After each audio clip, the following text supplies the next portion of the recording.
Tenemos el placer enorme de recibir aquí en Radio Impacto en Futbolémico a Roberto Fabián Ayala, el ratón Ayala. Bueno, no necesita mayores presentaciones.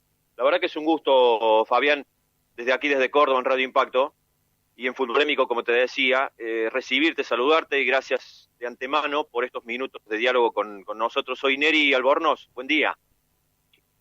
¿Qué tal, Neri? Buen día. Un saludo para toda la audiencia. Lo mismo, Fabián, gracias por estos minutos, ¿eh? La verdad que para nosotros es un honor. No, por favor, un placer. Fabián, bueno, queremos hablar un poquito de fútbol contigo, por supuesto, pero antes de meternos en eso, ¿cómo estás pasando esto que nos está pasando justamente a todos? Bueno, me ha tocado solo, si bien lo que me está costando el hecho de no tener cerca a mis hijos, eso es lo que hoy más me cuesta. Pero bueno, cumpliendo, pensando en los más cercanos míos y en la gente, en definitiva, en las otras personas, haciendo bien las cosas como se deben hacer. Creo que si tenemos el ejemplo de lo que le ha pasado a Italia, a España, y bueno, nosotros podemos aprender de eso, de esa experiencia y hacer bien las cosas. Claro, vos para colmo que tenés tantos contactos, bueno, fuiste una gloria del Valencia en España y demás. Digo, por ahí tendrás contacto con gente, con amigos, ex compañeros de allá y te habrán contado, ¿no? ¿Cuál fue el problema de ellos? ¿Dónde se demoraron? ¿Tarde tomaron las decisiones? ¿Qué más o menos te han contado? Sí, más o menos fue eso, como que se lo subestimó, se tomó tarde las decisiones que tenían que tomar y bueno, por ende tanto contagio y bueno, esto se ha expandido así tanto.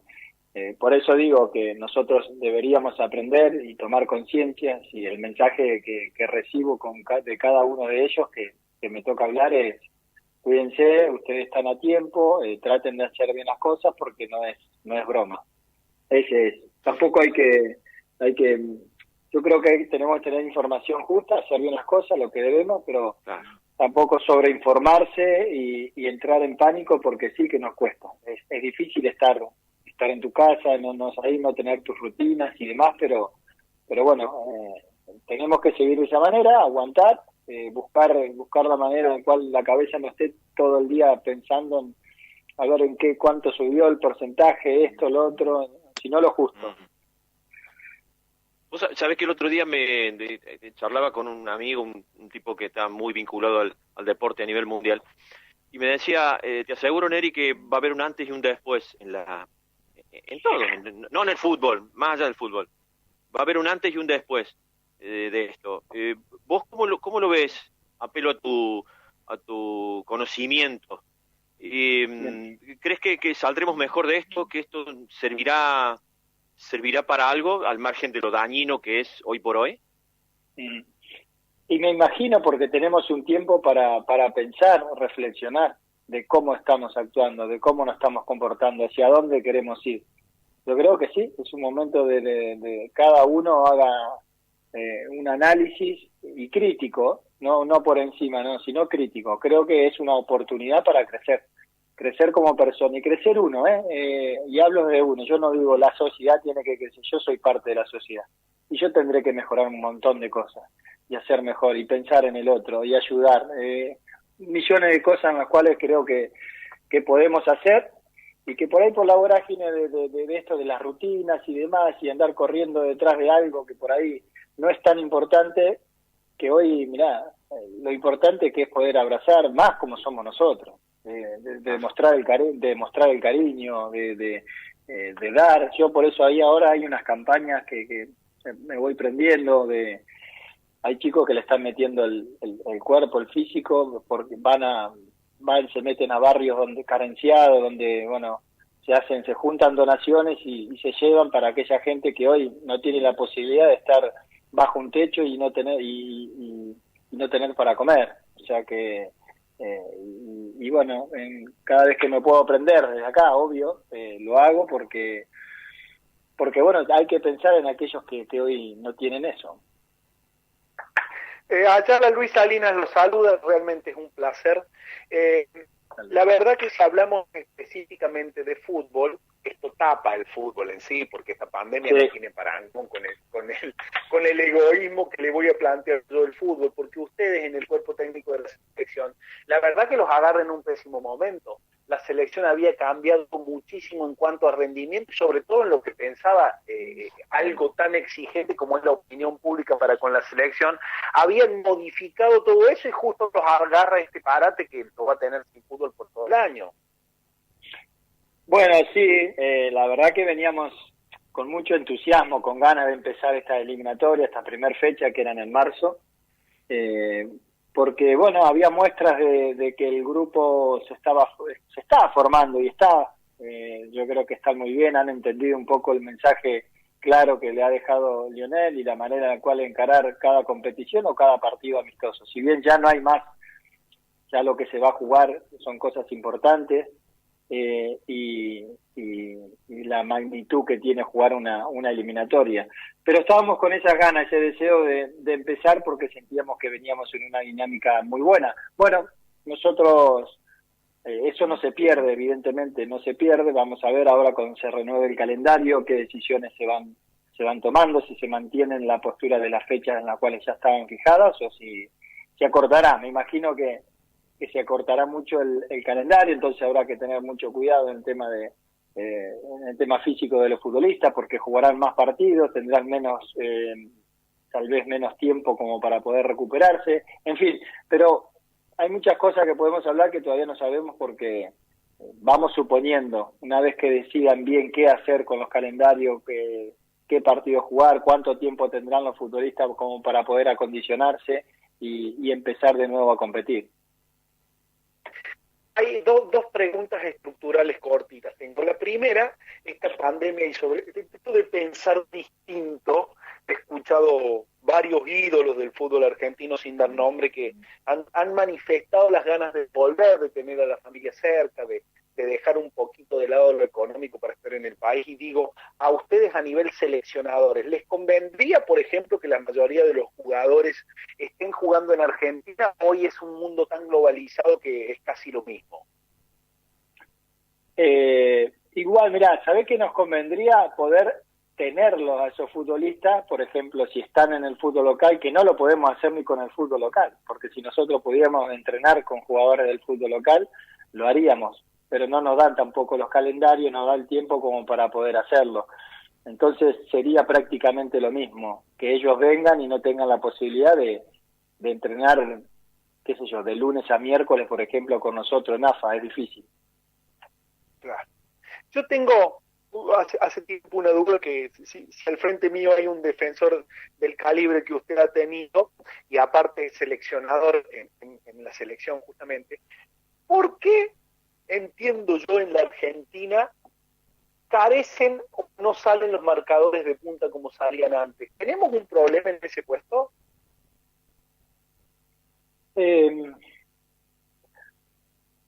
No, por ahí no tenemos gente que destaque o gente diferente del puesto, más específica diría, porque hay veces que o se reconvierte centrales en esa posición o volantes externos pasan a ser laterales.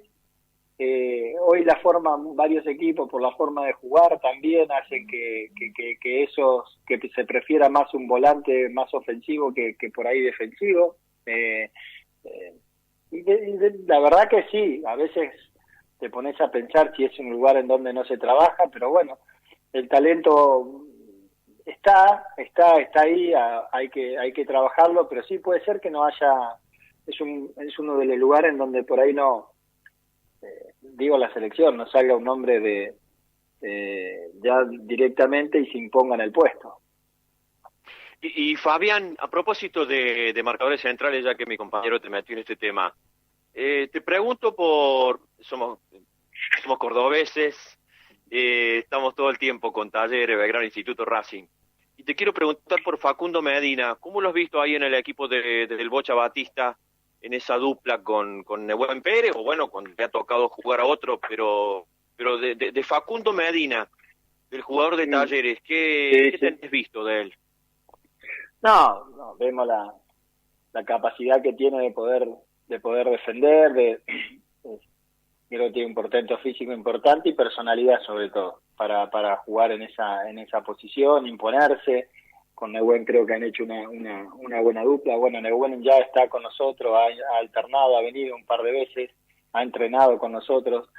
Y bueno, todo depende ahora del crecimiento, de la proyección que ellos tengan. Evidentemente está ahí, es un jugador que lo tenemos cerca, que lo vemos constantemente y eso está bueno, porque vos vas viendo el crecimiento que va teniendo el futbolista. Y bueno, y acá cuando tiene la posibilidad se está enfrentando a compañeros que lo van a exigir.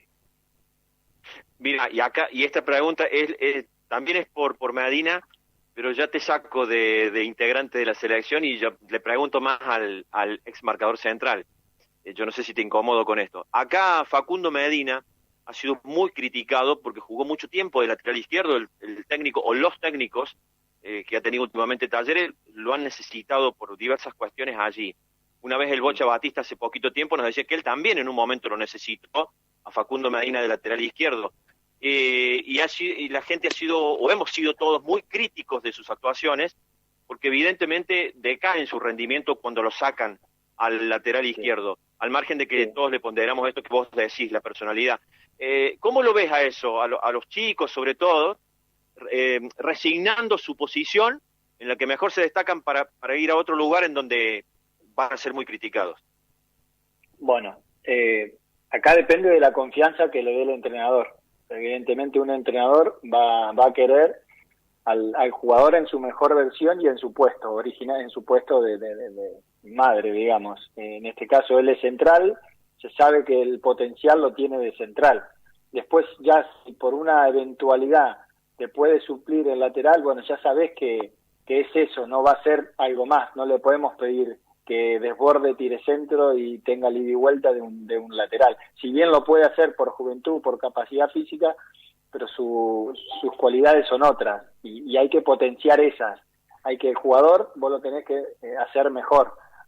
Evidentemente, tendrá que tener más atención, es lo mismo que si yo he jugado algunos partidos de lateral derecho. He jugado, claro. pero era simplemente estar ahí, cubrir una posición y nada más. No me podían pedir que yo pasara al ataque y pudiera tirar centros y doblar la marca, no, imposible porque yo tenía otra característica y lo mismo le debe pasar a él. Pero como es joven, está bueno saber cómo defender en un lugar en donde la cancha te cambia, totalmente te cambia. Ya está jugando, si bien para defender es mejor en el sentido que vos, la raya, la línea de cal te sirve porque juega a tu favor, podés tirar al delantero, tirarlo para esos lados, pero después hay cierres, bueno, tenés que tener mucha complicidad con el central izquierdo para saber cómo cerrar la espalda o si tener que ir adelante a presionar y demás. Yo digo que encontré en el fútbol argentino cuando volví, y esto te hablo de futbolista, ya no te hablo como entrenador, es que a veces se defiende más por capacidad individual que por reparto, como se hablan en Italia, que es decir, no, la defensa son los 4, los 3 o los 5, lo que sean, pero es como que sea un movimiento homogéneo, ¿no? Que se mueva constantemente, que depende del movimiento que haga un compañero mío de defensa, va al mío. Entonces hay un comportamiento. Y eso es lo que yo no encontraba acá. De repente me encontraba de que yo creía que había que salir a presionar allá arriba y tenía compañeros que estaban tirando la línea hacia atrás. Entonces, eso era lo que un poquito chocaba. Se defiende más porque el argentino es así, el defensor argentino es así, es de salir, es de buscar, de desordenarse. En cambio, creo que hay que tener un orden porque defendés mejor, recuperás mejor la pelota y no te exponés tanto también. Claro, y a Medina, Ayala lo definió en una palabra, porque que quizá le juegue en contra, tiene tanta personalidad que cuando lo ponían en el puesto y a lo mejor no le iba bien, la característica que sobresalía en él era que siempre la pedía. Nunca se hacía menos en nada. Aunque pierda la pelota, la vuelve a pedir. Si lo ponen de marcador de punta, va de delantero. Entiendo que la personalidad que le juega a favor en tantas cuestiones, al técnico lo dijo, lo tapo la punta que me falta gente con la personalidad de él y eso le jugó un desmedro por allí porque lógicamente no es marcador de punta. Claro. Y bueno, tendrá que saber llevar, resetearse por ahí, hacer las cosas. Si estás en un lugar en donde no es tu zona de confort, esa palabra que hoy se está usando mucho, y es preferible hacer las cosas mucho más fáciles, más simples. Y si tiene adelante compañeros o pases que él puede dar tranquilamente sin complicarse. Hola, Ayala, Matías Juez lo saluda, buen mediodía, ¿cómo le va? ¿Qué sensación le queda a usted como jugador de la selección? La sensación de lo que usted le aportó a la selección en tanto tiempo, mundiales, Copa América, y la sensación que le quedó al hincha, a nosotros, a los hinchas de la selección. Porque a mí me queda la sensación, y esto con el máximo respeto desde el lugar de hincha, le hablo de la selección, Roberto Fabián Ayala ha tenido, por ejemplo, en partidos, de pasar a ser el héroe al villano en distintas situaciones. ¿Cómo vos viviste todo este tiempo en la selección con esas sensaciones, digamos? Yo he sido un agradecido y agradezco al fútbol y fueron casi 14 años interrumpidos en la selección, entonces no importa lo que... si un partido te equivocaste y quedaste marcado, o si en otro partido te salió, hiciste un gol, marcaste un gol, hiciste algo importante, es eso lo que tienes, está ahí, es un juego, y no todo va a salir como en el 86 o como en el 78. ¿No? Nosotros buscamos, intentamos, lo importante creo que en cada partido que nosotros vestimos esa camiseta lo hacemos con un orgullo y porque además fuimos en busca de ese prestigio y no era una obligación tener que ir, sino que íbamos en búsqueda de la gloria, porque en definitiva ganar algo con tu selección es lo máximo. Y bueno, esos son los riesgos que están en un juego, pero lo sabemos de antemano y sabemos convivir. Soy un tipo que le gusta reconocer el error y no permanecer. Siempre te dicen eso, es mejor reconocer y no permanecer en un error. Y bueno, con normalidad. Hoy repasando la carrera estoy súper satisfecho y tranquilo, sobre todo tranquilo, porque creo que intenté en cada momento representar el fútbol que nos gusta y que por ahí quería la gente. Evidentemente no reflejado en títulos, me parece que nos fijamos más en si levantase una copa o no y no en el recorrido.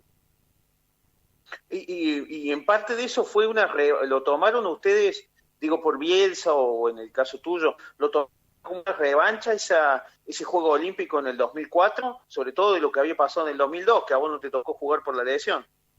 No sé si la palabra revancha, pero sí el gusto de estar con esa camiseta y ser olímpico, ganar esa medalla. Pero para mí, yo el 2004 yo tuve una enseñanza muy grande que fue al colgarme, por supuesto, la de oro, pero darle muchísimo valor a la de plata del 96.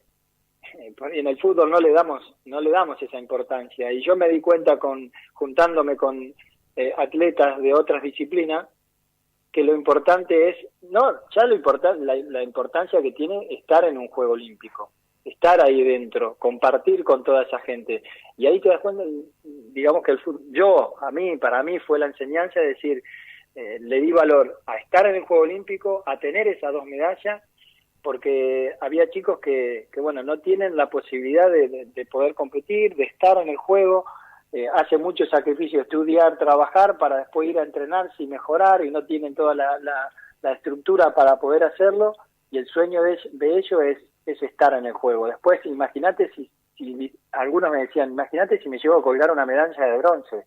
Para mí es tocar el cielo con las manos. Entonces, ahí vivís otras cosas, que por ahí en el 96 se vieron imágenes que nos sacábamos las medallas del cuello y eso no podía pasar. Porque estás claro, eso te iba a olímpico. Preguntar. De eso te iba a preguntar, porque también se armó una polémica en aquella final con Nigeria. Ese es el tema del fútbol, que nos miramos solo y más nosotros, que solo sirve la de oro porque es el primero, si no, lo demás no sirve nada. Y no creo que sea tan así. Y probablemente eso lo consideras mucho más en el tiempo, ¿no, Roberto? Y te digo fíjate vos, hurgando un poquito en tus historias, bueno, vos hace 2 días, feliz cumpleaños tarde, hace 2 días, cumpliste, el 14 cumpliste, ¿no? Sí, muchísimas 14. Gracias, sí, el 14. Bueno, tarde, pero feliz cumpleaños. Y estaba viendo un video que te hicieron ex compañeros tuyos, y te habían mandado desde España, te habían mandado un videíto y demás. Y escuchándote reflexionar sobre las medallas, los logros, los triunfos, y las frustraciones y las tristezas que te tocó vivir durante tantos años en el fútbol, pienso en eso, en esa imagen. Digo, pucha, después de todo eso, probablemente lo más importante, una de las cosas más importantes de todo eso justamente haya sido que te quedó esos saludos. La verdad que debe ser muy lindo, ¿no? Gratificante saber que te quedaron tantos amigos, tantas relaciones de tantos años de fútbol, Fabián. Sí, fue precioso, fue emotivo por el mensaje sobre todo, y verlo a mi compañero con el paso del tiempo, sobre las palabras que iban mandando. Se preocupaban más de la familia, por la familia, evidentemente, que esto de la cuarentena es lo que lo he dicho, no sé si lo dije al principio, ha aflorado mucho y están ahí, te tocan la fibra, en cualquier momento estamos así. Y bueno, para mí fue una gran emoción escuchar a todos mis compañeros y escucharlos, a chicos que por ahí nunca me dijeron algo por el estilo, es decir, de preocuparse por mi familia, cómo está y demás. Y bueno, fue muy lindo recibirlo, fue un regalo precioso que me hizo en este caso el club. Está bien que a mí en ese club me ha tocado vivir mis mejores años, sinceramente creo que el club, he coincidido con compañeros que nos hemos ayudado para ser mejores, y el club no ha dado esa posibilidad de ser mejores a nosotros y quedar en la historia de ese club.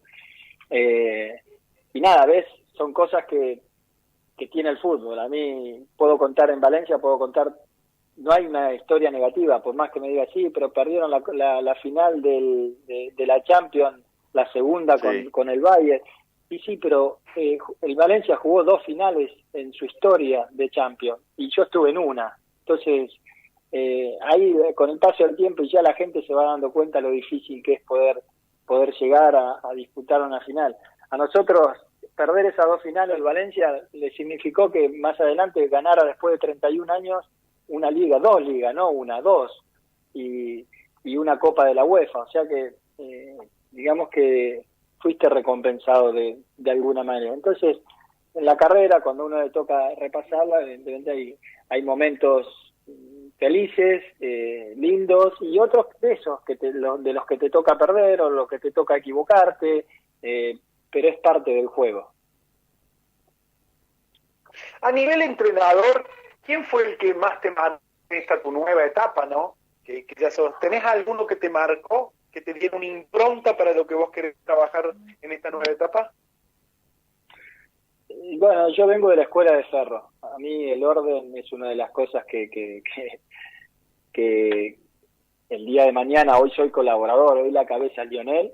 Nosotros somos solamente ayudantes, intentamos dar nuestra opinión y que él después pueda tomar las mejores decisiones que él crea conveniente. El día de mañana, cuando me toque ser cabeza en cualquier lugar, evidentemente lo primero que es saber que el equipo tenga un orden, que sepa lo que juega, sobre todo, me gustaría. Después, claro, que para atacar te dicen que hay que desordenarse, si eso ahí no hay problema, pero después que sepa cada futbolista o qué hacer en el momento de cuando no tenemos la pelota. Entonces, Carlos a mí me ha marcado mucho en mi carrera porque creo que fue el que me dio la posibilidad de debutar, pero además me ayudó para toda mi carrera porque sus conceptos en la parte defensiva fueron eternos para mí. Y si tengo que quedarme con otro es con Bielsa por la capacidad que tenía para mejorarte. Creo que ahí me quedo en esa dupla en donde fueron gente que me marcó mucho. Y bueno, el día de mañana, y sí, me encantaría poder llegarle hacia el jugador, darle muchas herramientas al futbolista que lo ayuden a decidir mejor, porque después son ellos que están dentro del campo y van decidiendo. Hablando de herramientas, creo que no hay mejor herramienta para un seleccionado mayor que la sub, en este caso sub-20 y todo lo que viene para abajo. Yo, a mi criterio, y sin ánimo de criticar, sino mirar la parte buena, después de Pekerman, hacía mucho que Argentina no se representaba tanto con sus divisiones inferiores como ahora con Batista, Aymar y demás. ¿Lo ves así? ¿Crees que nos va a dar rédito a futuro este cambio en cuanto a las divisiones formativas? Bueno, tuvimos un espejo y lo importante que hoy en esos lugares hay gente que está y que pasó muchos años en formación, en el caso del Bocha. Después Pablo, Cabezón Placente, digamos, hoy Bernardo Romeo como cabeza también de selecciones juveniles, han pasado por ese proceso de formación y de éxito también. La época de lo que fue Pekerman, ¿no? Meter tantos futbolistas que culminaron en el Mundial 2006. Si ustedes se van a ese Mundial, prácticamente hay muchos de esos futbolistas y titulares pasaron por las juveniles. Entonces, creo que está tomando nuevamente protagonismo porque hay un trabajo atrás de mucho tiempo, de seguir al jugador, de tenerlos también, de tenerlo, y eso los clubes intentamos de que ese compromiso siga, porque es la única manera en la cual las selecciones pueden crecer, y ellos también, que sepan de que, a ver, el jugador, si viene a la selección, va a ser un beneficio en todo sentido para los clubes. Entonces ese compromiso lo necesitamos de verdad, porque los chicos, solo venir, no sé, 2 días o 3 si se puede, es lo ideal. Evidentemente nosotros nos encantaría tener una selección mayor local como para poder trabajar todas las semanas, seguir testeando y por qué no preparando, proyectando jugadores que por ahí necesitas en algunos lugares. Jugaste con muchos cracks, con muchos, compartiste, sobre todo en la selección. Pero yo no me olvido de ese dedito apuntándolo a Riquelme cuando hiciste el gol en Alemania de cabeza, que le viniste a agradecer por ese centro, por ese tiro de la esquina. ¿Fue el máximo, Riquelme, con lo que jugaste? Tuve mucho, esa selección tenía muchísimos futbolistas. Román, obvio que por lo que marcó, por lo que fue, le significó para su club. Evidentemente no tuvo tanta influencia en la selección, por ahí podía haber tenido más chances, pero bueno, fue lo que fue y fue un placer compartir cancha con él. Tuve muchos compañeros y de igual nivel, y yo hace muy poquito tiempo resalté más en la parte defensiva y como hablando de jerarquía, de capitanía, de todo. Nombraba a Paolo Maldini. Yo tuve esa posibilidad de jugar al lado de él y para mí fue una experiencia increíble, en todo sentido. En compartir una mesa con él, estar, escucharlo, ver cómo en momentos de crisis y demás, cómo reaccionar, cómo hablar a un compañero, no sé, miles de detalles que sirven, que son buenos ejemplos, que lo tomás porque son muy buenos ejemplos y cosas que podés transmitir. Te hago una última, Fabián, y ya te dejamos tranquilo, porque no puedo no preguntarte por Messi, pero no por hablar de Messi. Vos fuiste testigo, Fabián, si no corregime, pero es así, sí, del comienzo de Messi en la selección, de los primeros pasos de él en la selección, y hoy lo estás viendo como me parece que debe ser un líder indiscutido a esta altura. ¿Cómo has apreciado el crecimiento, la maduración de Messi que quedó de aquel a este de hoy? Y ha pasado muchas cosas y cosas impresionantes lo que ha hecho en el fútbol y lo que todavía tiene para dar, o sea que a veces se quedan por ahí en el cambio del 2006, que no entró, pero eso hablamos porque después lo que fue él, lo que hizo, la proyección que tuvo y hasta dónde llegó, y lo que año tras año fue mejorando. Y así le ha pasado en lo futbolístico como en la persona. Encontré el inicio, por supuesto, un chico que prácticamente ni salía de su habitación, hablaba poco y casi nada. En cambio hoy es una palabra del vestuario. Hoy no solo es la cinta dentro en el juego y en la palabra misma y en sus acciones dentro del grupo, en el manejo del grupo. Entonces veo un comportamiento similar a aquellos comportamientos que notaba en jugadores que en su momento a nosotros nos marcaron, que fui cuando me tocó estar por primera vez en la selección. Hablo del Cabezón Ruggeri, Diego, el Cholo, Batistuta, toda esa gente que en su momento nosotros compartimos los primeros veces en selección. Y bueno, yo en él, en gesto y en palabras, en cierto modo, siento que él a sus compañeros le va diciendo el lugar donde están, en la manera de que estar, hacia dónde hay que ir, y en no aflojar, a pesar de que se va detrás de algo, y que lo marca él, en definitiva, que la crítica le cae más por algo que no se ha conseguido, y yo digo que no es solo él. La selección es un grupo, no hay gente que te gana solo una Copa América o un campeonato del mundo. Bueno, es parecido a lo que dijiste hace un rato cuando hablabas de los movimientos defensivos, las cuestiones defensivas, ¿no? Hablar mejor de una defensa, de un trabajo en conjunto. La verdad, Fabián, ha sido un placer. Abusamos un poquito de tu tiempo, pero bueno, sabrás entendernos. Nos quedaron un montón de preguntas afuera. Ojalá otro día podamos tener otra charla también para hablar un poquito más de fútbol. Sí, gracias de nuevo. Sin problema, un gusto. Un saludo a todos.